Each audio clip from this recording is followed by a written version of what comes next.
Assalamualaikum warahmatullahi wabarakatuh. Kembali lagi bersama Bapak Iskandar Nugraha dalam mata pelajaran simulasi dan komunikasi digital. Bagaimana kabar kalian anak-anak? Semoga kalian tetap sehat dan semangat dalam menjalankan aktivitas belajar dari rumah. Ya, meskipun kalian berada di rumah, tapi kalau belajar kita harus tetap semangat. Oke.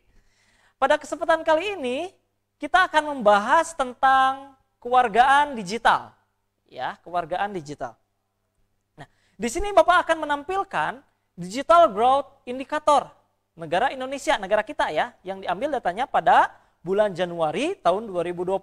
Nah, di sini menunjukkan bahwa warga negara kita, warga negara Indonesia, itu pengguna smartphone-nya semakin naik ya. Naik 4,6%, untuk pengguna internet naik 17%, dan untuk pengguna sosial media itu naik 8,1%. Ya. Nah, apa artinya? Ini menunjukkan bahwa warga negara Indonesia itu semakin melek pada informasi teknologi dan informasi secara digital. Ya, pengguna smartphone naik, pengguna internet naik, pengguna sosial media naik, dan ini kemungkinan akan terus naik ke tahun-tahun berikutnya. Nah, maka dari itu penting sekali warga negara Indonesia kita sendiri ya untuk mengenal bagaimana konsep kewargaan digital. Ya, karena kita sebagai warga negara Indonesia termasuk pula warga digital yang ada di negara Indonesia. Nah, menurut konsep kewargaan digital, para pengguna teknologi digital yang terhubung baik secara aktif maupun pasif ya dalam sebuah hubungan komunikasi digital. Nah, maka warga digital di Indonesia atau di dunia bisa disebut juga sebagai netizen ya atau warganet ya, disebut juga warga internet, yang lebih populernya netizen ya, seperti itu. Nah, maka penting sekali kita sebagai warga negara Indonesia tahu akan protokol warga digital ya atau batas-batas warga digital ya, hak dan kewajibannya. Meskipun di negara kita di Undang-Undang Dasar Negara Republik Indonesia tahun 1945 pasal 28 yang menyebutkan bahwa setiap warga negara Indonesia itu bebas berpendapat, bebas berorganisasi, dan bebas berkumpul. Ya, tentu saja bebas di sini, ya bebas berpendapat di sini dibatasi pula dengan undang-undang yang berlaku di Indonesia, undang-undang perundang-undangan yang lainnya pula. Ya, jadi tidak 100% bebas ya, tapi ada rambu-rambunya. Ya, dibatasi supaya tidak melebar, supaya tidak istilahnya tidak terlalu bebasnya tidak terlalu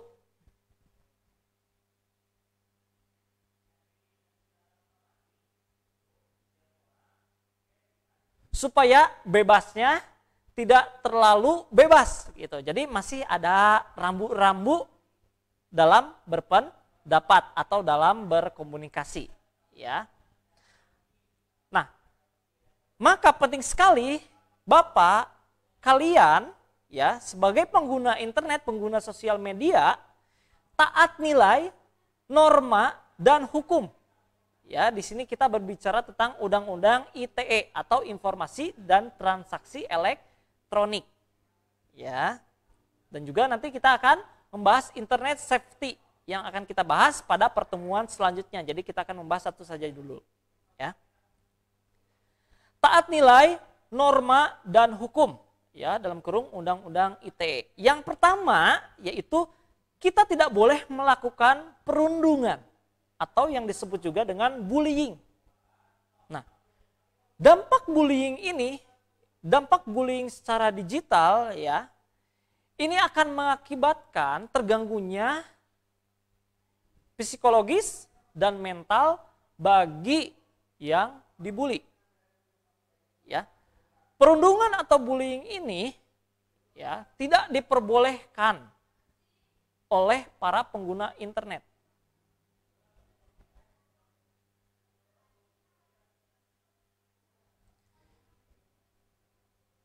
Yang pertama yaitu tidak melakukan perundungan atau bullying.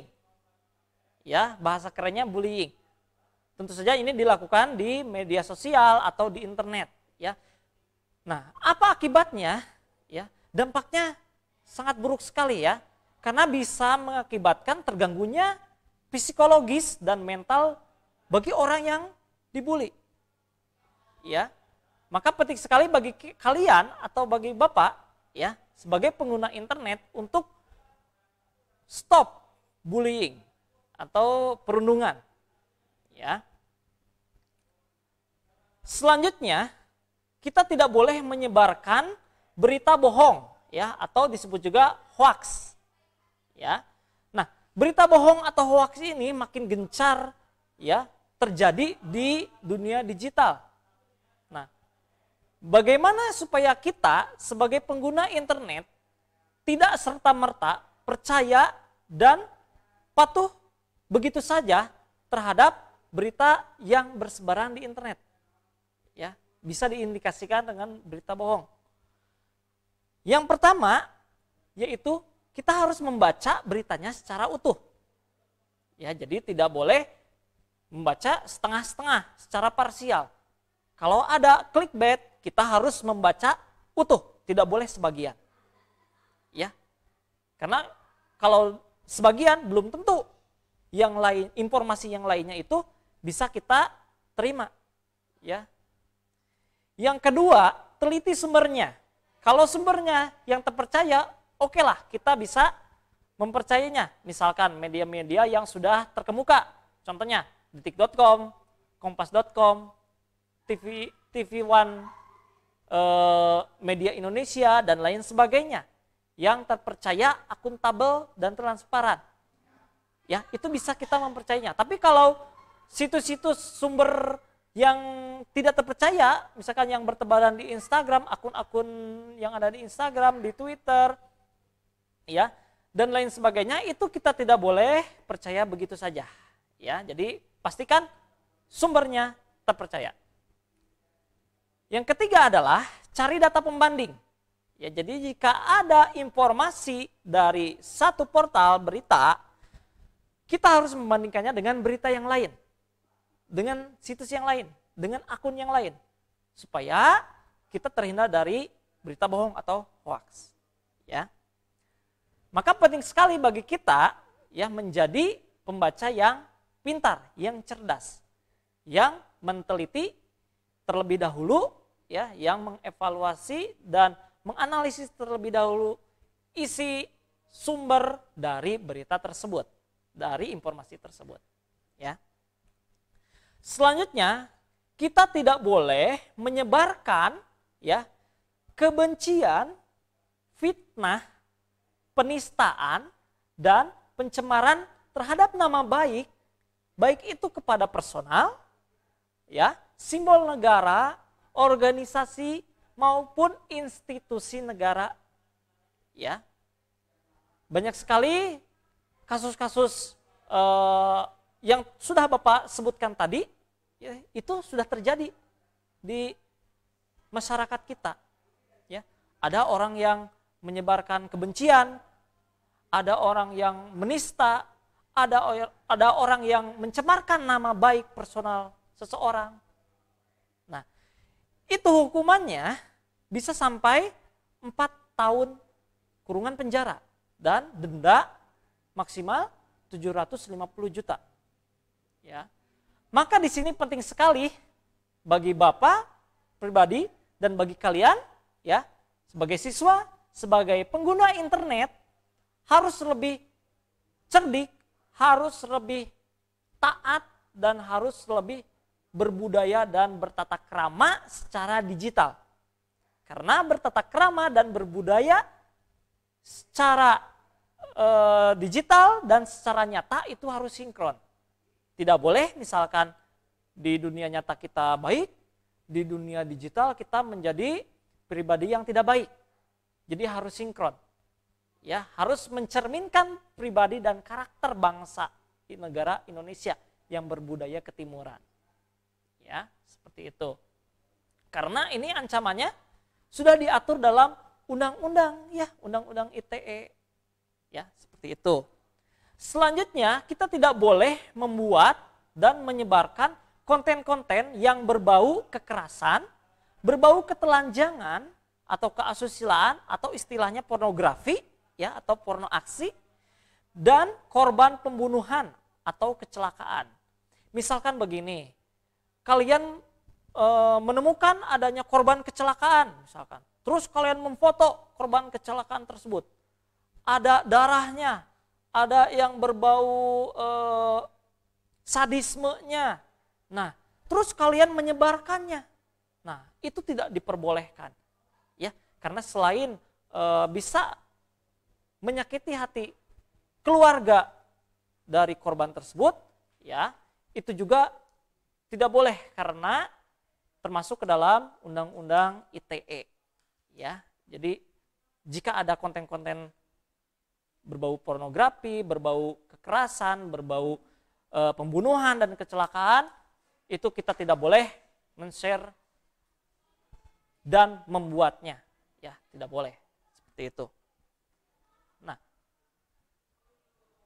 maka ya sekali lagi Bapak titip ya untuk pribadi Bapak dan untuk kalian semua ya, para siswa-siswi Bapak yang tercinta ya, warga Skanetra ya, SMKN Turaja dan semua yang menonton ini, untuk kita sama-sama introspeksi diri ya dan meningkatkan ya soft skill kita dalam berwarga digital ya, seperti itu. Mungkin demikian ya informasi dan pembelajaran yang telah Bapak sampaikan ya. Jangan lupa 3M ya, mencuci tangan, memakai masker dan selalu jaga jarak ya, karena situasi masih pandemi COVID-19 ya. Kita doakan semoga pandemi ini segera berlalu dan kita segera melakukan praktikum, karena mata pelajaran simulasi dan komunikasi digital ini ya lebih efektifnya melakukan praktikum atau tatap muka ya, seperti itu. Nah, ini ada sedikit quotes ya. Terkadang mereka hanya sibuk mengurusi hidup orang lain sampai-sampai lupa bahwa ada hal yang lebih penting, yaitu mengurusi diri kita sendiri ya, pribadi kita sendiri. Oke, terima kasih. Mohon maaf jika ada kekurangan. Wassalamualaikum warahmatullahi wabarakatuh.